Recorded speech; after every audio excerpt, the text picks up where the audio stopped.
ಶಿವಂ associates ಮಾಲೀಕ ಶಿವಾನಂದ್ ನೀಲಣ್ಣನವರ್ ಅವರನ್ನು ಪೊಲೀಸರು ಬಂಧಿಸಿದ್ದಾರೆ.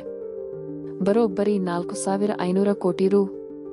ವಂಚನೆ ಆರೋಪ ಎದುರಿಸುತ್ತಿರುವ ಈ ಉದ್ಯಮಿಯ ಮೇಲೆ ಹಲವು ಹೂಡಿಕೆದಾರರ ದೂರುಗಳ ಹಿನ್ನೆಲೆಯಲ್ಲಿ ತನಿಖೆ ತೀವ್ರಗೊಳಿಸಲಾಗಿದ್ದು, ಪೊಲೀಸರು ವಿಶೇಷ ದಳ ರಚಿಸಿ ಪ್ರಕರಣವನ್ನು ಮುಂದುವರೆಸಿದ್ದಾರೆ.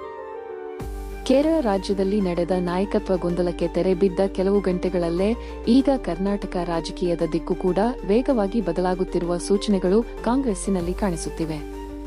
ರಾಜ್ಯ ರಾಜಕೀಯದಲ್ಲಿ ತಿಂಗಳಿಂದ ಹೊಗೆಯದೇ ಇರುವ ಸಿದ್ದರಾಮಯ್ಯ, ಡಿಕೆ ಶಿವಕುಮಾರ್ ನಾಯಕತ್ವ ವಿವಾದಕ್ಕೆ ಇದೀಗ ಹೈಕಮಾಂಡ್ ಮಟ್ಟದಲ್ಲಿ ಅಂತಿಮ ಮಜಲು ಕಾಣಿಸಿಕೊಂಡಿದೆ ಎಂದು ಪಕ್ಷದ ಒಳಮೂಲಗಳು ಹೇಳುತ್ತಿವೆ.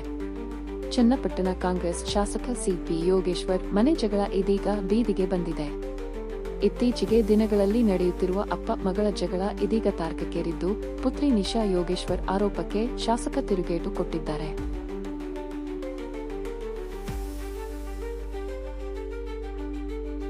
Like, comment, and subscribe.